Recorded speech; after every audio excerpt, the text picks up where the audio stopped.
Hi guys, it's Chris here from the geekabides.com. In honor of the release of The Conjuring 2, I'm going to run you through a couple really great ghost movies that you should for sure make some time for. They're here. But before we get started, there are like a billion ghost movies, so if we don't get your favorite, sorry about that, but it ain't a big deal. It's cool. These are still good movies. Number 10, The Fog by John Carpenter.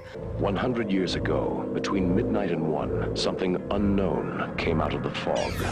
Now it has returned. Oh, Jesus.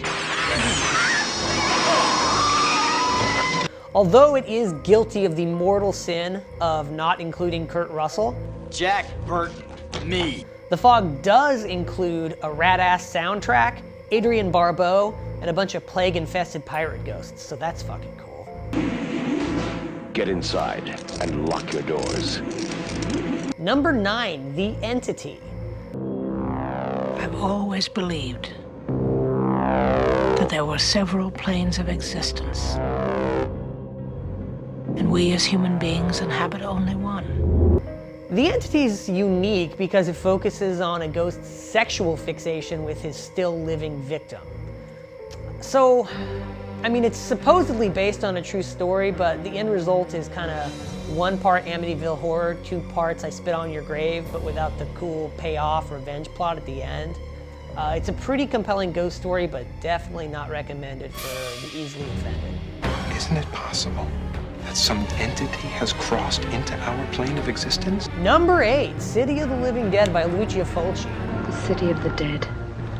The living dead. A cursed city, where the gates of hell have been opened. You've got to. You must reclose those gates. This is one of his 3 Seven Gates of Hell films. It's a full-fledged video nasty, and while it doesn't really know what it wants to be, it's got like zombies and maggots and ghosts and kind of everything in it. It's still really, really, really cool. Plus, Giovanni Lombardo Radice gets his head drilled through, so you for sure want to check that shit out. Number 7, The Innkeepers by Ty West. Do you know the story of Madeline O'Malley? She was the woman that died here in the hotel. She hung herself after her fiance stood her up on their wedding day. And ever since then, people have reported seeing the ghost of Madeline O'Malley roaming the hallways waiting for her lover. Ty West made a name for himself in the last decade by being one of the upcoming horror directors to watch, and most of the other ones have kind of fallen off the map. He followed up his awesome satanic cult movie House of the Devil with The Innkeepers. It's a more commercial film, but still has quite a few pretty great scares in it and a lot more substance than you'd expect from a film like that.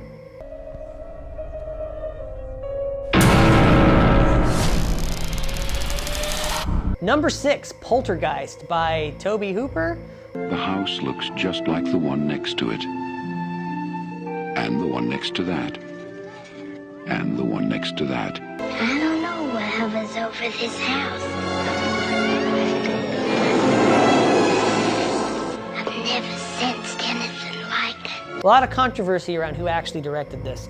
Director Tobe Hooper or writer-producer Steven Spielberg. One way or the other, this thing has Spielberg's fingerprints all over it in the best way possible. It just reeks of a classic throughout the entire runtime. And that's not just because of Craig T. Nelson kicking out the jams like he always does. Craig T. Nelson is the shit. America's coach. Come on. What's happening? Number 5, A Chinese Ghost Story.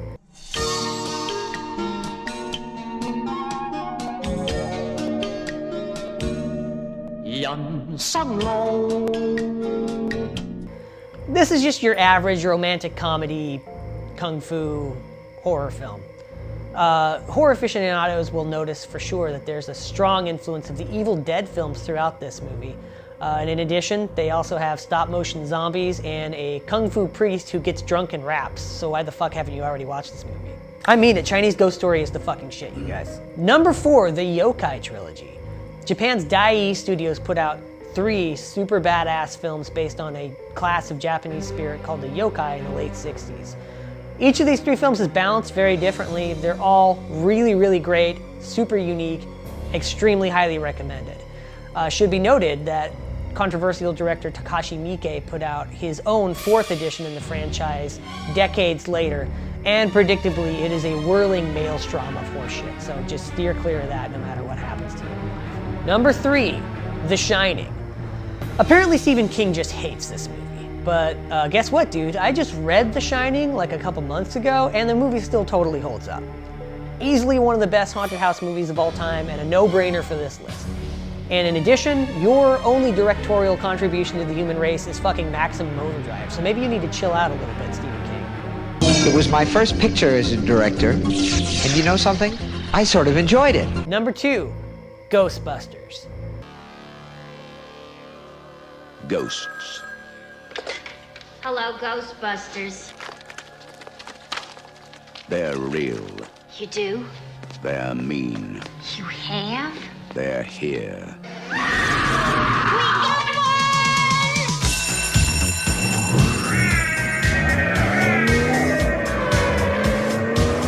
It's mostly a comedy, but the ghosts in this movie are all super, super great. Ghostbusters. Hey, anybody see a ghost? They catch the ghost that won't stay dead. More than anything else, this is just a fantastic movie, inarguably one of the most beloved franchises of all time. They're all that stands between you and the end of the world.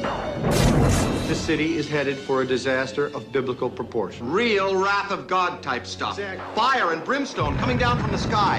Human sacrifice, dogs and cats living together, mass hysteria. Easily the most relevant post-Saturday Night Live pop culture contribution made by Dan Aykroyd or Bill Murray. Couldn't be recommended more by myself, but you probably already knew that. We came, we saw, we kicked its ass. And the number 1 ghost movie that you for sure need to see, Ghost, starring Patrick Swayze. Cause beefcake alert, know what I'm saying? All right, guys, that's all for now. Make sure to head on over to the Geek Abides YouTube channel for a full review of The Conjuring 2. And if you'd like to read about some more of the movies I spoke about today, head on over to fantasticcrapcomics.com for my reviews. As always, remember to like, share, and subscribe. And also, make peace with whatever deity you happen to believe in, because I have summoned an all-consuming beast from beyond space and time to blanket Earth in 1,000 years of darkness. And that's probably going to happen pretty soon, so just get your shit together or whatever.